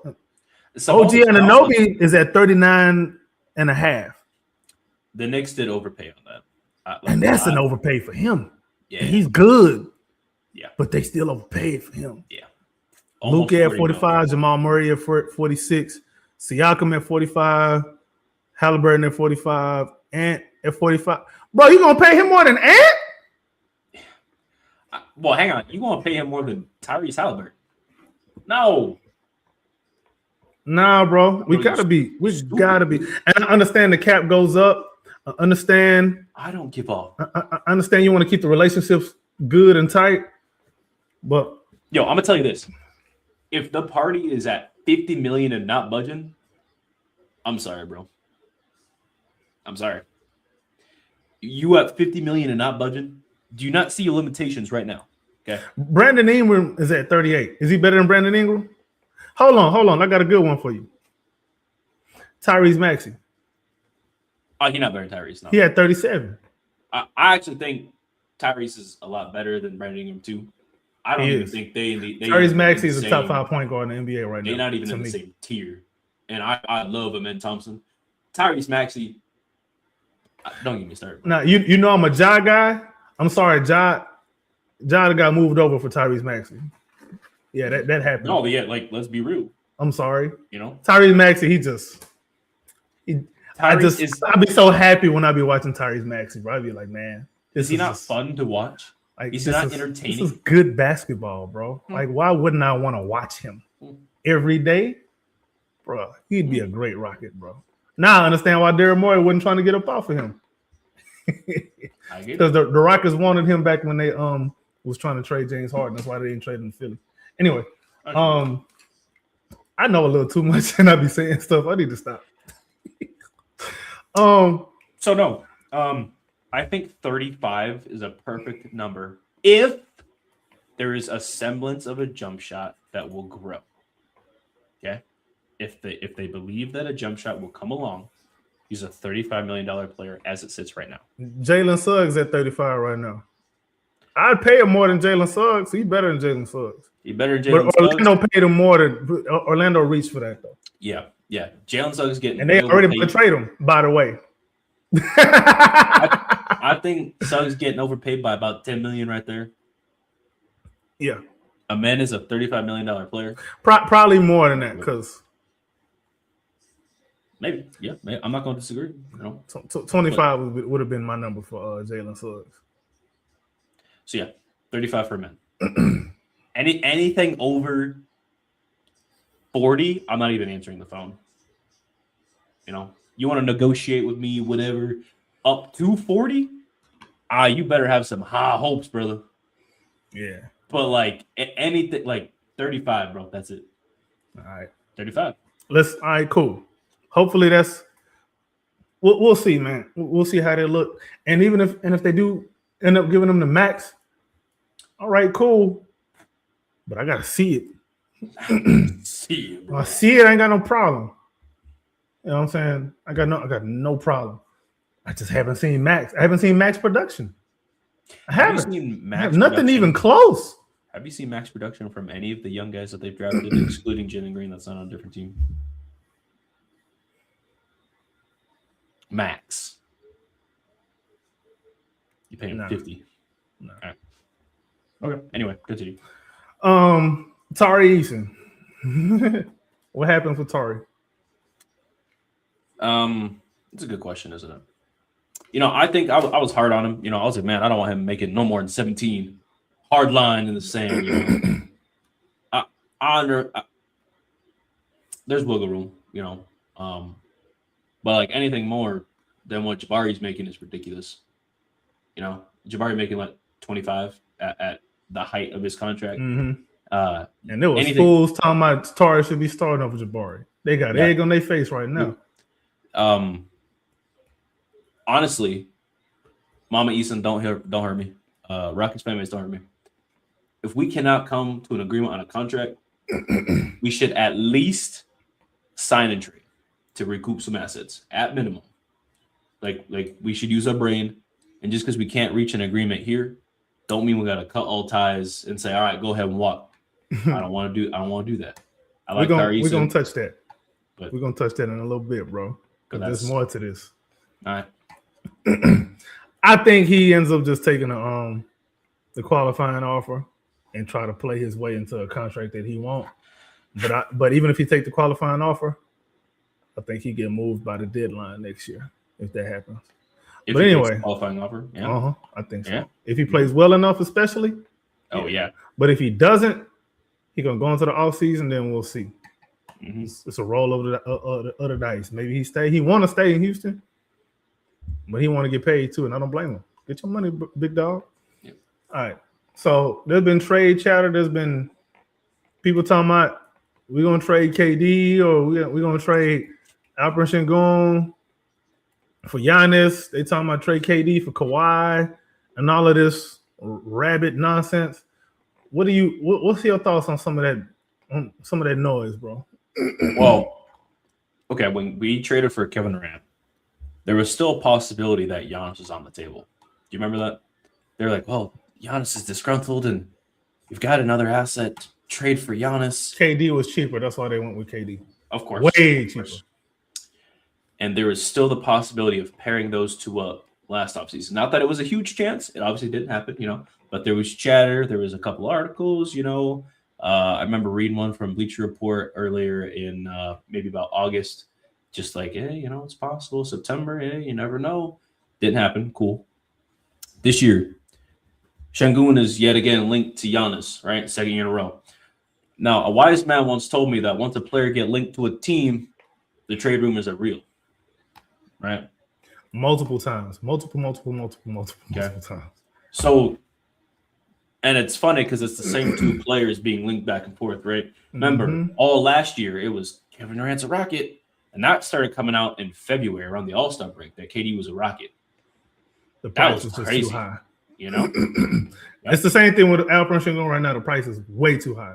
Yep. Milwaukee want too much, and they still want too much. They're going to want way too much. I get it. But Udoka wants him. Let me tell you. Yeah. And so, like, do I think it's real? Yeah, I think the Giannis conversation is real. But anything outside of that, I don't think there's any real traction. I mean, they say Donovan Mitchell, but like, what do we give up for Donovan Mitchell, man? Like we don't have anything that I think we would get enough back just from Donovan Mitchell. Not that I'm saying that we would have to let Reed Shepherd go. Okay, right. Because how many small guards you're gonna have in a row? You're gonna have 3 small guards in rotation at once with Fred, Donovan, and Reed. That's not happening. And you got to let go of one of. I mean, Jabari might be on that table too. And I don't know. And I'm not opposed to trading Jabari neither. I wouldn't do it myself, but I'm not opposed to it. The deal got to make sense. The deal got to make sense. Let's say, because if you keep in Sengun, bruh, what we gonna do? I don't think people realize how much Jabari covers for Sengun on defense. I don't think people realize that, bro. I think they just look at some. They watch the game from the box score. They don't watch or some highlights. That's why Adam Silver called y'all on your stupidity and said it's a highlight sport. He insulted y'all's intelligence. He did say that. He insulted y'all's intelligence, and he's right. That, so, and y'all proving him right. But if you're watching the game, bro, Jabari be working his ass off trying to cover for Sengun sometime, man. There's sometimes I'm just like, yeah, he picked up the foul, but that wasn't his mistake. The mistake happened before the foul got to that point. Yep. And that's okay. It's a team. Sengun gonna help your ass out on offense too, Jabari. So make sure you're not getting mad at him talking about play some defense. Hey man, you can't dribble. So you bro. Keep your mouth shut. It's a team sport. You scratch his back, he gonna scratch yours too. Yep. But nah, Jabari is a good teammate from what I understand. He's a very, very and Alperen Sengun too. Like all these guys, you hear a lot of good stuff from these guys. It's a good bunch of guys from a character standpoint. But we need some talent too. Bring me some bad actors if you got talent. That's why I like Daryl Morey. I hate him, but that's what I liked about him. Can you play? You can? All right, come on down to Houston. Yeah. Dealing and dealing. You know what I'm saying? But yeah, I think the Giannis stuff definitely has legs. The KD stuff doesn't have any legs. That's just a bunch of national media people trying to get their clicks on. Do your thing, buddies. Y'all do your thing. Ain't no heat around that KD trade market. It's just not. It's just a bunch of wishful thinking from a bunch of guys that don't like KD because KD don't like them. Yeah, you're right. Yeah, facts. That's just literally what it is, bro. Yep. So there's that. I wouldn't trade any. No, let me not say I wouldn't trade any of them. I'm only trading Alperen Sengun if we're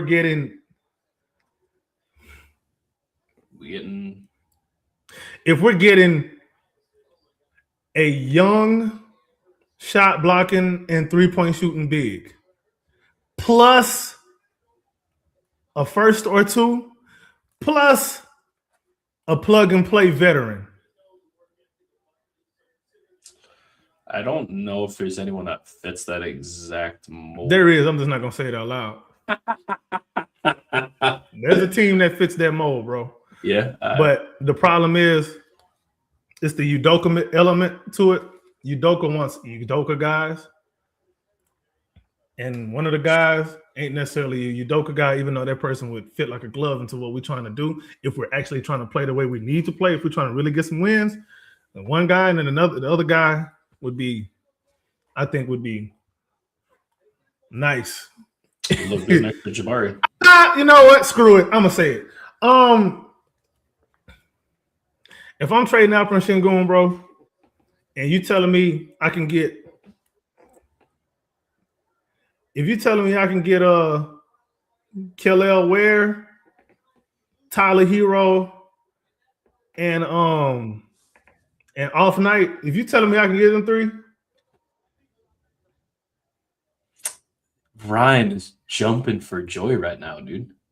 Reed Shepherd and Alvin Shingo can kick rocks.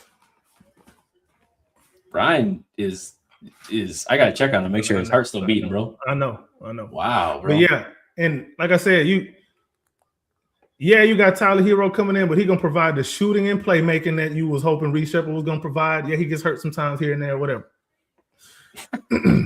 I don't care, bro. I don't really, unless you just like AD.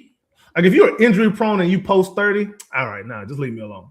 But he ain't 30, so come on in. You in your prime. You can shoot the ball. You can play, make. You can handle the ball. You can play with Amen Thompson. Yeah, y'all gonna squash that little beef.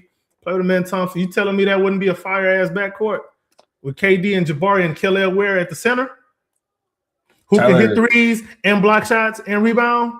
You telling me you wouldn't do that? I want you to smell that starting lineup, bro. I'm telling you, if I'm running the Rockets, if Pat Riley is not the GM no more, all right, then they're probably gonna make some move. Not the GM. He ain't the president no more. He's the GM. He ain't the president no more in Miami. I'm gonna see what's up with that. Because listen, you telling me if you was disappointed in this year, that means you expected more than what you got, right? You didn't make any moves. You got all of these assets that you claim that you have.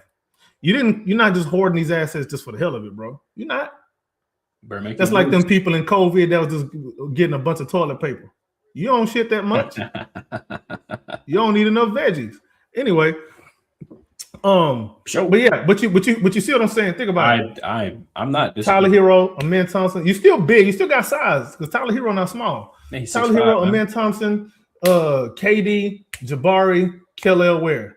Lob threat and 3-point shooting everywhere except for Amen. Amen got 4 shooters around him. Now he can get downhill, make plays. And as a matter of fact, that type of a lineup, you're going to see Amen Thompson for who he really is. That's the type of lineup you can get the most out of Amen Thompson in. And that's the type of lineup that's going to get him a max contract. You know, we kind of had something, not exactly like that, but like semi-similar to that, you know, with Amen Thompson. When you were running Jabari, Tari, Jalen, Cam Whitmore, Amen. That ain't nothing like what I just described, though. Man I'm sorry. So good, bro. It ain't nothing like what I just described. You're not old. You know what I'm saying? You're not old. You're going to get faster. You got more decision-making, stronger decision-making, and you got shooting. You're getting back. And then Off Night going to come off the bench. Fred probably will still be on the team. I'll keep Fred. He can be a backup. I'm going to probably flip Off Night at some point during the season. Tari Eason probably going to end up being in that deal. They probably going to want a Tari Eason. All right, cool. You get that, I get this. We all happy. You know what I'm saying? If I'm going to do a deal, that'll be the type of a deal. It ain't got to be that particular deal, but that's the type of deal that I want. That's the type of talent I want back. If I got to give up my 2-time All-Star, that's the type of deal I want back. And then a potential Steve Nash kind of guy. Rafael Stone be blowing smoke, dog. That boy said Steve Nash and Steph Curry and all that. Bro, it's the same dude that said Josh Christopher was Drew Holiday. Where's Josh Christopher now? Just curious. China. Yep. Quite literally, actually. Dude said Dacian Nix was a first round, was a lottery talent. Dacian Nix. Man, you know, he still believe that because he's on our G League team right now. We traded for him. Yeah, man. Like, bro, when Stone. Oh, and we can talk about the press conference too. You want to talk about that a little bit? Let's go ahead. Yeah, I gotta start wrapping it up. Let's do it. All right. Every time you heard them over-explain themselves, it was BS. They lying. Yeah, they lying, bro. When the answer was short, quick, straight to the point, and concise, they was being for real. Everything else was word salad, trying to throw you off the scent. I can smell that rabbit. So Stone, ex-lawyer, right? He knows how to be extra. He knows how to play to what you want to hear, right? He does a really good job at saying, exactly what you want to hear, not what you should hear, not what you need to hear. He's talking like he knows what you're thinking, but not your thoughts right then and there. He's talking about the thoughts that he put in your mind when they drafted the player. That's what they still talking on, right? It's the same exact talking points. But instead of him being, cocaine Curry now, he Curry and Steve Nash, and he's the best of both worlds. Two dudes that come play defense, bro. And we got Reed Shepard out here, like you build him up to be this two-way combo guard. Okay, how many 6'2" two-way combo guards are there ever? There's been a few. Monte Ellis was one. What's the name? What's the name? Ben Gordon was one. My fault. Let me be specific. Of Reed's caricature and body type. You can't name me one two-way combo. Eddie House. Okay. You got one. There's a few others. I'm kind of blanking right now. You put me on the spot. I mean, bro, he got the weight. He got the tenacity, man. Sometimes he tried real hard, bro. I like it. Yeah, he does try. But he in a try hard defense anyway. So of course he's gonna try hard. You can't slouch on defense unless you certain people at times, man. But then you got other responsibilities too. You get exceptions to the rule if you got other responsibilities. I get it, man. I get it. But like Reed don't, and I like Reed, bro. I wrote articles about him being 6th man of the year, bro. I like Reed, bro. I really do like Reed. He lying, bro. Like you said. Okay, better yet, the first conference we had, right? The preseason presser where it was all smiles and happy and all that. When Stone and Ime got up there, man, it was all like, yeah, man, we all about this. And we all about that, trying to get that chip, all that, And then Raphael Stone immediately chimed in and started talking. Once I heard Raphael Stone start talking, I stopped listening. Because I knew he was just cheesing, bro. I knew he was just cheesing, bro. This dude keep talking and talking and talking. When Reed got drafted, what did he say? He gonna be Fred's direct backup. Who was it? Aaron Holiday. I know, bro. You can't trust him, man. Never trust a lawyer, bro. Never trust a career man that can sit there and lie to a court. Never trust him. Never. I thought he could have answered some of them questions a lot better, man. Like when they asked him if the KD thing was championship or bust, whatever, he didn't play in the playoff. He could have easily just been like, "Hey, look, every season, you would love to win a championship every season, but that's just not how the NBA works. You got to build towards it. We're still taking our lumps right now, but it's definitely something that we hope to achieve. While we still have KD, nobody would have a problem with that." And what did he say exactly? Something about no, it wasn't championship or bust. We didn't get KD to win a championship. Okay, bro. You giving these feline ass answers, man? Come on. Not for real. Like an organization that can't keep it a buck with its community is an organization doomed to fail. Remember when Zion Williamson got hurt? And they didn't say anything about it till that first preseason presser. And I was like, oh yeah, by the way, Zion had surgery on his foot a couple weeks ago. And everyone was like, what? What the hell? Bro, I watched that presser. I was like, excuse me? I was expecting to see Zion, man. The next LeBron, the guy you talked him up to be. Okay, so here we are touting up the next Curry. And dude getting 10 minutes in a playoff game. Yeah, right, bro. Now I do understand you don't want to sit there and, yes, write checks that your players have to go and cash. And I also understand that you got to keep the trade values up. But there's a way to do it and not insult the intelligence of your fan base. There's a way to do that. That's bad PR. Raphael Stone should never speak again, bro. Just send somebody else to do it because you can't speak. You be frustrating everybody when you be talking because we could just punch all kind of holes in what you talking about. Like lawyers, I used to work in family law, bro. I know how lawyers speak. Man, I will bust it on a lawyer anytime. I have frustrated some lawyers because I was like, bro, this don't make sense. That don't make sense. You tried this little technique on me. That ain't gonna work on me. You try to divert the subject of the conversation. No, we're back on this. This is what we talking about. No, exactly. Yeah. That's what they be doing. They'll change. You'll ask a question, then they'll re-ask the question. They'll ask you a question in response and then answer that question. Yep. Yeah, they respond to the question they asked you. And it's a whole nother topic. Now you're talking about cheeseburgers. We talk about basketball, huh? Nah, bro. So what do you think about pizza? Well, I really like salad. And I like Caesar. I like ranch dressing and blue cheese together mixed. Pancake sounds really good too. What do you do for dinner? All right, bro. Hey man, pancakes for dinner ain't bad if you trying to up your carbs. At the end of the day, that's just how I'm trying to sell it. Know what I'm saying? But yeah, man. Anything else we haven't touched on? We could touch the draft later. Yeah, bro. I don't even lie. I even looked at the draft at all. I haven't even none of that, bro. Nothing. But matter of fact, there was some. Yeah, bro. Playoffs, man. The way we ended this season was sad, bro. We went out with our tail between our legs, crying for mom. I mean, that was the most piss poor playoff experience I have ever had. And I'm kind of a newer fan. I really started in like 2019 as a Rockets fan. So like losing to Golden State, it was kind of like it's first place I've ever watched in my life, like all the way through.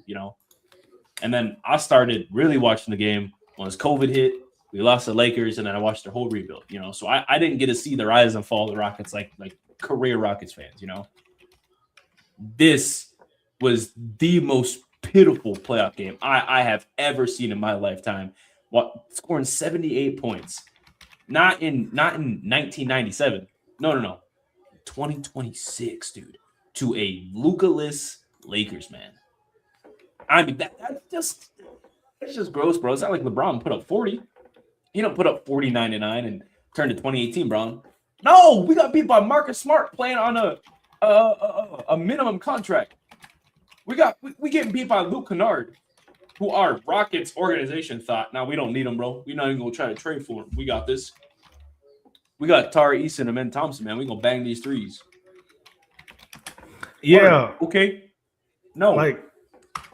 Not getting. So what do you think about not getting any point guard help at the deadline in free agency and restricted free agency?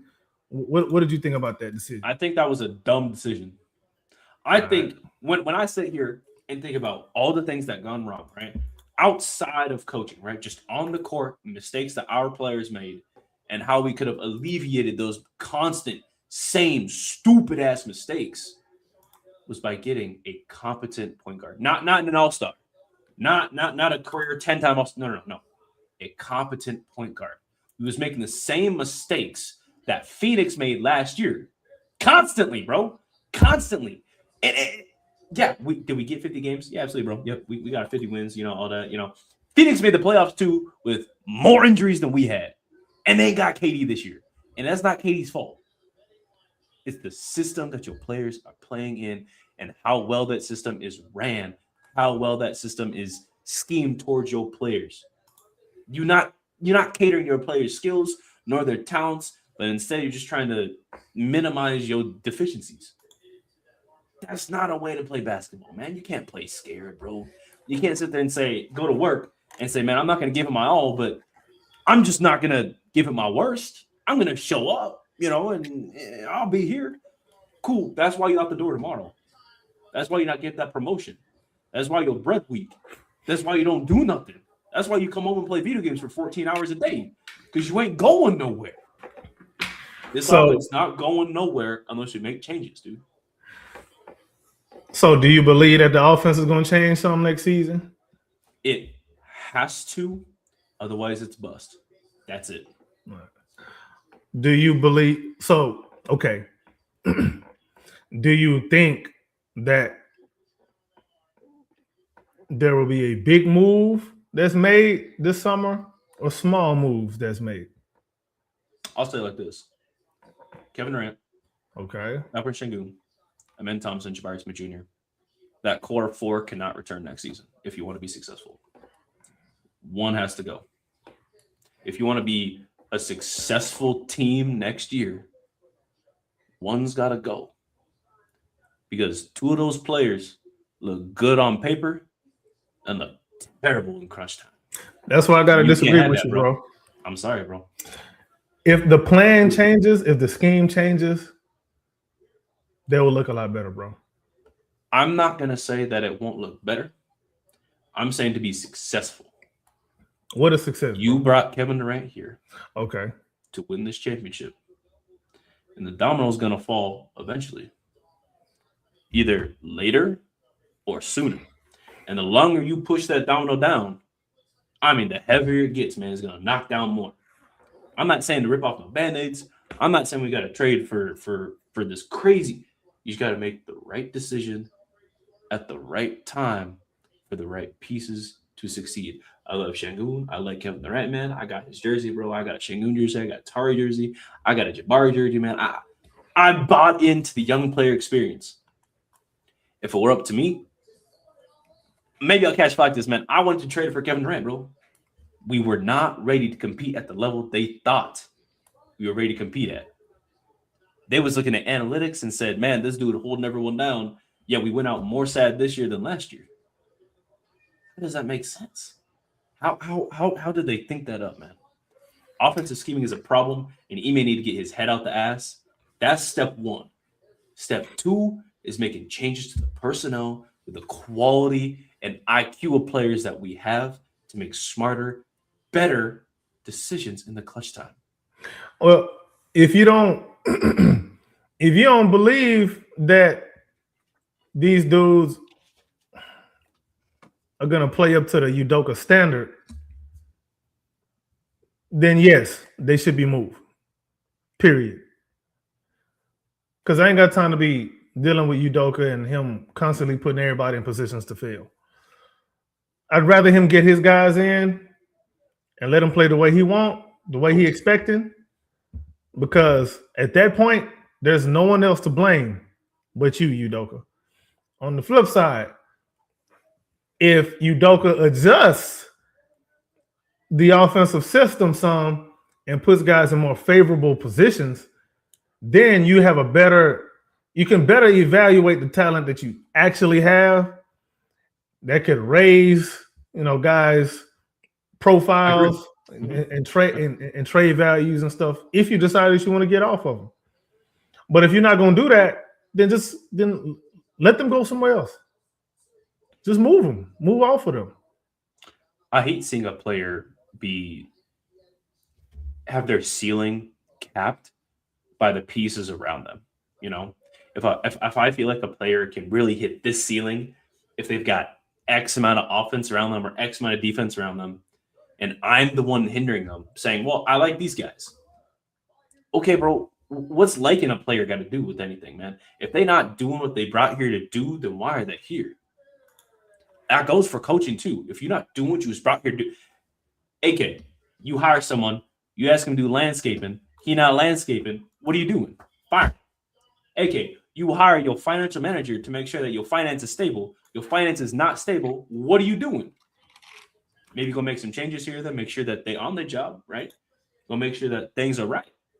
But if all roads lead back to that dude, he gone. You know what I'm saying? Like, and it's not necessarily even they fault 100%, bro.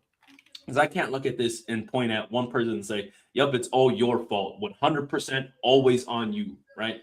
Because maybe sometimes, occasionally, a player was put in a position to succeed based on what they had to work with, and it just didn't work out. Okay, I get that, man. But you gotta make decisions, man. And you traded for Kevin Durant. This is the territory that comes with trading for a superstar that's trying to carry you to a championship in the final twilight of that year, man. Because come next season, we having the same conversation. Is KD here? Yeah, if we're having the same You know, conversations next year, hey, heads got to roll. You know what I'm saying? Heads got to roll, bro. Matter of fact, if we having the same conversations next year, Stone and Udoka need to count their days. Now, Stone ain't going nowhere, and Udoka is here as long as he want to be. But the waters is going to start heating up. There you go. It's going to take that for something to change. If I watch another 82 games, okay. Matter of fact, maybe it's too soon, bro. Come February next year, and we sitting here. Breaking news. Go ahead. Steve Kerr actually signs a new 2-year extension. Yeah. How does this affect the Rockets? He signed an extension with the Warriors. I mean, man, they still good, bro. I'm not. Okay, now you can start talking about some Kevin Durant trade to Golden State, bro. Really? Yeah. We'll see, man. Come February next season. we will see, bro. We not sitting pretty. We having the same kind of. We've had the same issues since Ime got here, right? Come February, if these issues still persist, we still don't get someone in the offseason to help out and minimize some of these issues, bro. Bro, I'm so still pissed off about that playoff game, man. I almost cried. I watched us put up 37 points at the half, bro. I went to bed like that Family Guy meme, bro, when Stewie rolled over and he started crying in his sleep, man. That's how I felt, bro. It was bad, man. And then I had to get up 2 hours later because I stayed up late as hell to watch that shit show, bro. And then I had to work 14 hours. Bro, y'all piss me off, man. It's supposed to be our team. It's supposed to be running the West. What happened to that? No. We stayed the same. Everybody got better. That's crazy, bro. Crazy, man. Oh, man. Yeah, man. We'll see. We will have conversations through the summer, through the offseason, and through the NBA playoffs. I'm probably going to do some NBA playoff stuff. I'll probably do some NBA playoff videos or whatever, man. So y'all stay tuned to that. Anyway, man, tell them people where they can find you, dog. If you see this right here, over to my left, it says drip2piece_GAWD. You can follow me on Instagram as well as YouTube and TikTok, man. I'm all over the place. Check out the Twitch too, same thing. And follow H-Town Rundown at the HTRD on Next as well as Instagram, YouTube. And check out the htownrundown.org website, man. I post articles occasionally up there. I'm cool. But that's that. Already, man. It's your man's AK Infinity. Follow me on Twitter /X at AK Infinity_VVS. Also on YouTube at the Rockets Propaganda channel and the H-Town Rundown and the Rockets Round Robin. This is off-season propaganda. We're going to get to it a little bit more throughout the off-season. Stick with us and make sure you put your notifications on because we can go live at any time. We might go live at midnight one of these days. Who knows? Oh. Anyway, tell a friend to tell a friend. Make sure you hit that like and subscribe. Go follow us on all these avenues. And we out. Put it in